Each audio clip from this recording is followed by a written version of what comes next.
It's like no other kids going to go to school.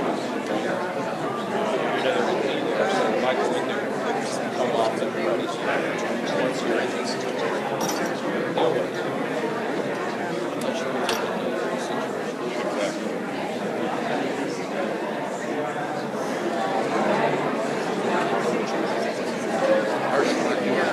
exactly. Waiting for that for a couple of months.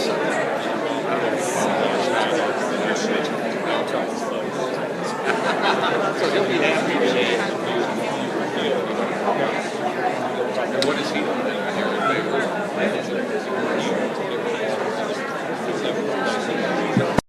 Okay. Everybody seated. If not, you will stand. We'll try to make life as comfortable as possible for you. Thank you very much for coming. This is a special day for us. This is a day that we have selected for discussing US-Netherlands relations.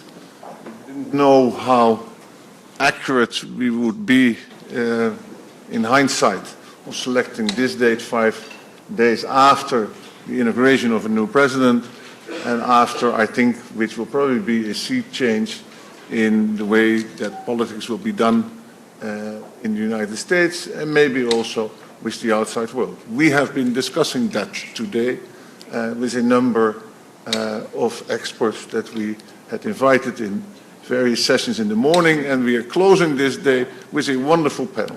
I'm very proud to be able to introduce Governor Kasich, Congressman Piet Hoekstra, Daniel Pletka from American Enterprise Institute, Sigrid Kaag from the UN Secretary General's representative in Lebanon, and moderator Kim Gattes. A wonderful panel that will discuss what we had been discussing in the morning, which is shared past, shared values, and shared future. We do this, and we thought a little bit, isn't this presumptuous in the beginning? We do this because we feel part of your history. We came here more than 400 years ago.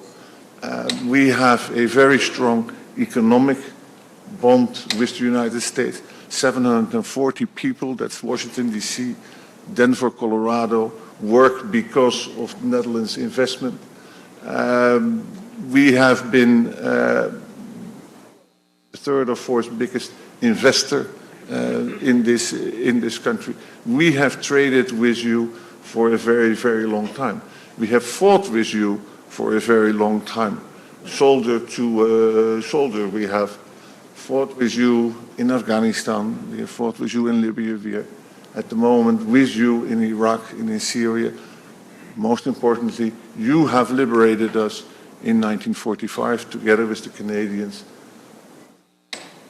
The testimony of that is still there here in Washington with the Carilion. The testimony, the sad testimony, is lying in 8,300 graves in Limburg, which we still tend religiously as a memory of what you have done for us. We are old friends.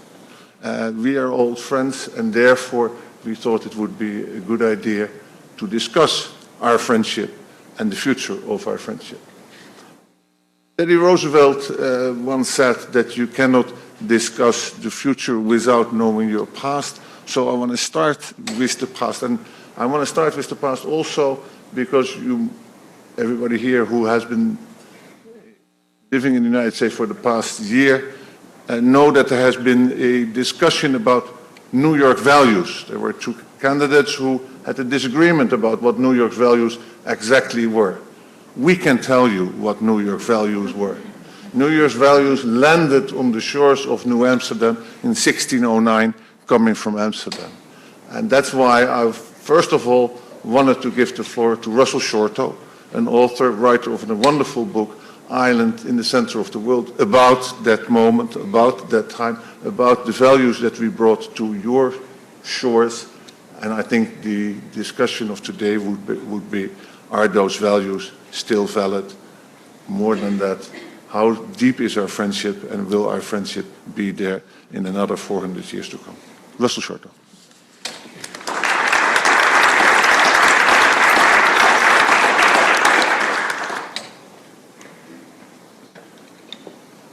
Thank you, Mr. Ambassador. 1,000 years of history in 5 minutes, so let me get right to it. How deep are the historical ties between the Netherlands and the United States? I'll start in around 1600. An English sailor decides that he is going to get on the cutting edge of what is happening in Europe. And the cutting edge at that time was trying to find a short sea route to Asia, to the riches of Asia. It had to do, if you could find it, this was a venture that had to do with money, with riches. It had to do with science, with understanding of the globe. And he did everything he could. And he spent years, and he climbed up the ranks. He became a captain. He undertook several voyages on behalf of an English company called the Muscovy Company, trying to find a shortcut to Asia. He tried going northeast of Europe, so up around Russia. He tried following one of the prevailing theories, going straight north, right over the North Pole. Did not work. And then, for reasons we don't know, in 1608, the Muscovy Company fired him. The Dutch hired him immediately. They had spies, and they knew the moment that this man, Henry Hudson, was let go, and they made him an offer. They said, come work for us. The Dutch knew about this because they had been for centuries already looking for opportunity. They were Europe's entrepreneurs. Their entrepreneurial instinct began sometime 300 or 400 years earlier. The Netherlands, unlike much of Europe, was settled in the Middle Ages. And when people went there, they discovered a very inhospitable climate. And so they banded together to build dams and dikes to protect themselves from the sea so they could make this soil useful. And if you look at a map of the Netherlands today and compare it with one from 1,000 years ago, you see there's more than twice as much land now. The Dutch have a saying, God made the earth, but the Dutch made Holland, and they mean it literally. And what did this do? This, elsewhere in Europe at the time, you had this system that we're familiar with from movies of knights and castles that was a very fixed system. Everybody had their place in it, and century after century, it prevailed. In the Netherlands, once they had done this, once they had created land, it changed, it set off a new kind of mindset. Because once they had created land, it wasn't owned by a church or a monarch, it was theirs. So individuals began buying and selling parcels, they began growing crops on it, and that then got them to understand that they could make their children's lives better than theirs. So they began this looking for opportunity. And move forward in time a couple of hundred years, by 1600 or thereabouts, they decide to go at the trade with Asia. They found the Dutch East India Company, which was became the largest company in the history of the world to that time. The Dutch Golden Age explodes into being. Then, having succeeded with the East India Company, they decide that they want to get at this short route to Asia. So they find Henry Hudson, and they hire him, and they want him to go northeast. He agrees, and then he changes his mind in mid-voyage. And instead, he convinces his crew to sail across the Atlantic and go northwest. He thinks there is a northwest route. He thinks that North America is much thinner than it actually is, and that there must be a channel. and that channel would take you, instead of to, say, Ohio, you'd get to the Sea of Japan and you'd be on the doorstep of Asia. His voyage proved how wrong that was, but in doing this, in undertaking this voyage, he charted the area, the middle Atlantic, part of the Atlantic eastern seaboard, and he did it on behalf of the Dutch. Following that, the Dutch laid claim to this territory. They founded a colony there. They called it New Netherland. New Netherland was comprised of all or parts of New York, New Jersey, Connecticut, Delaware, and Pennsylvania. Its capital city of New Amsterdam was on the southern tip of Manhattan Island. Its second city, Beverwijk, was 150 miles up the river that eventually became known as the Hudson River. It was a purposeful place, which you won't get a sense of from most American history books. But most American history books were written through an English prism, you might say. And the English, once they took over this colony, had no interest in backing up and telling the story of what had happened before. But what the Dutch did there, the people who came, I'm calling them Dutch, but in the Netherlands, because of the same issues having to do with geography, the Dutch developed a philosophy that they called tolerance. Tolerance was unique in Europe at the time. Anywhere else in Europe, in Spain, in France, in England, intolerance was official policy because you had to stay strong. And everyone thought it just made sense that you were intolerant, especially of other religions. The Netherlands flew in the face of that, and they developed this great commercial empire as a result. So you have tolerance and you have their entrepreneurial free trade sensibility.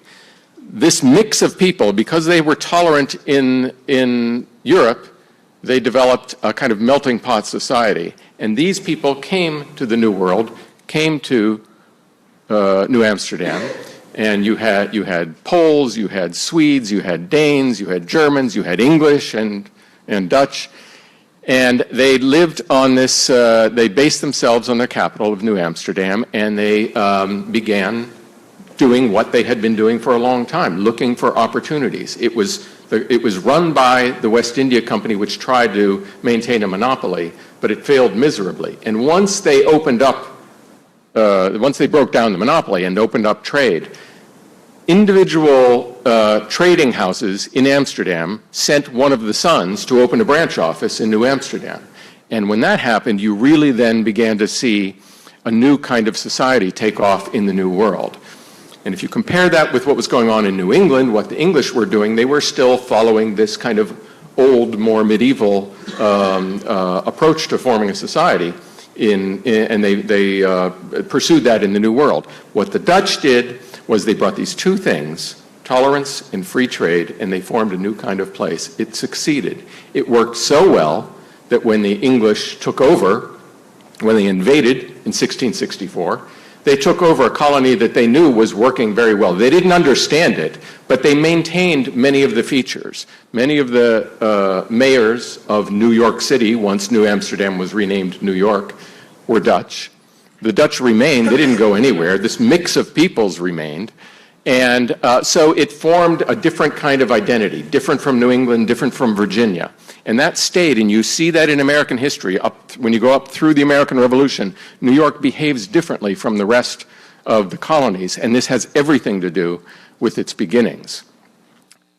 If you jump ahead in history, if you jump ahead into the 19th century then, you see great waves of immigrants coming from Europe, and by and large, they make footfall first on Manhattan Island, and they see what it had become by then.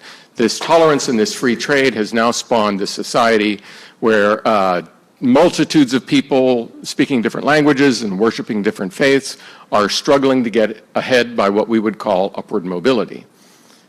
If people see that and they say, this is America. It wasn't America yet, it was New York, and it was New York because it had been New Amsterdam. But those people, many of them stayed, but many of them imbibed this and moved westward, and they took it with them. They took it to Ohio, they took it all the way to California. And so they made it America. As a writer of history, I like to follow ideas and how they spread. And it is, from the beginning, you have to acknowledge it's an impossible thing to do because ideas are like light. You can't really follow them. But I maintain that it is a very worthwhile thing to do. And to follow this idea and see how this cluster of ideas develops in Northern Europe, in this one sort of corner of Northern Europe, and spreads to an island in the Hudson River, and from there across America, is to watch how culture changes and how it grows and how interrelated cultures therefore are. We wonder why are Americans so close to Europeans, or in many cases why we aren't. It has everything to do with history and with geography, and this little story, which can be told in lofty notions like tolerance or free trade, can also be found, you can identify it in very mundane things like cookies and coleslaw and Santa Claus and a stoop on your house. All of these are things that we got from the Dutch through New Amsterdam, and they're clues. They tell you of this connection that we have with the Netherlands, and that connection goes back 400 years and more, and it shows that these two societies have this kind of entrepreneurial, free trading, tolerant ethic at their heart. And it made them, it made the Netherlands strong in its golden age. It made the United States strong throughout its history. And with any luck, that will remain with us in the future. Thank you all.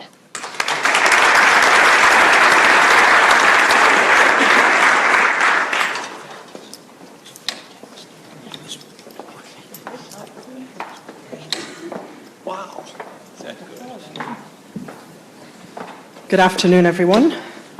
I'm Kim Gattas. I'm the moderator for this panel to end what has been a very interesting day at the Dutch Embassy here. Thank you for asking me to do this.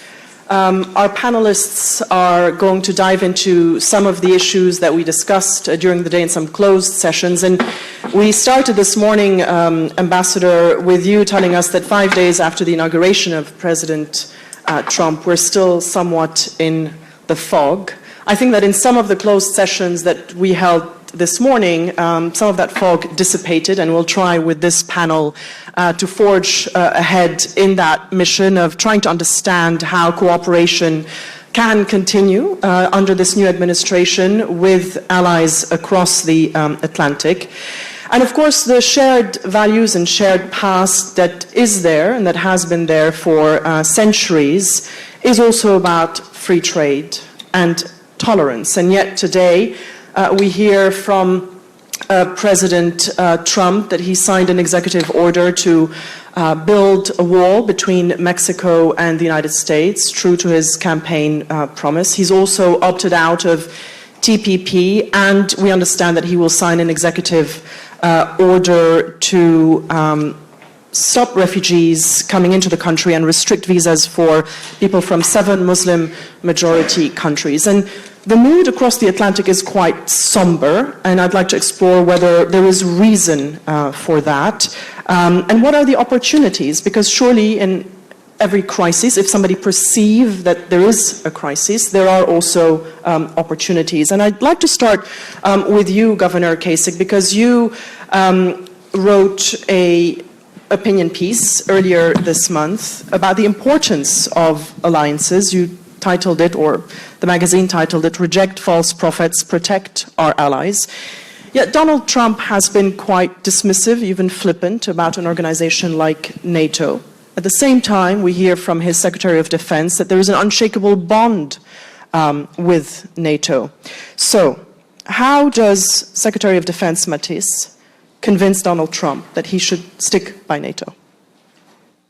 Well, I don't have a clue how he would do that. I couldn't answer that question, but let me just say that I wrote that piece because these institutions, some of which I've kind of disagreed with at IMF at times and some of their policies, but these institutions, NATO, the World Bank, IMF, the United Nations for that matter, these were put in place after the horrors of World War II. And it was really the Western world coming together with a series of values that we have subscribed to I thought Russell did a fantastic, it was fascinating. I'd like to, if you have the short version of that book, I'd like to read it. But you see, I think those values hold us together. I do believe that these institutions have not evolved as they should.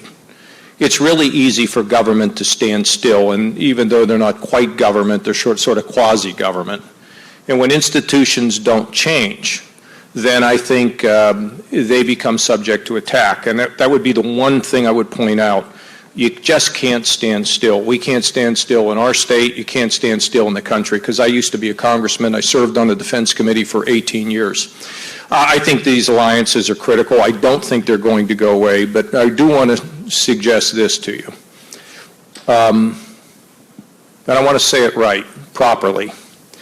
The issue of tolerance, to me, is embedded in religion. You know, Martin Luther called the Catholic Church to task for the sale of indulgences. Just because you stand in a garage and call yourself a Honda Civic doesn't make you one. And just because you say you're religious doesn't make you religious. I think at the heart of these religious traditions that we've all celebrated in our nations that are bind together give us a sense of personal responsibility, living a life a little bigger than ourselves. That's what they did when the American soldiers went to the Netherlands. They gave their lives for somebody else, somebody that they never met. And when you think about these, and I'll try to be short here, the values of freedom of the press,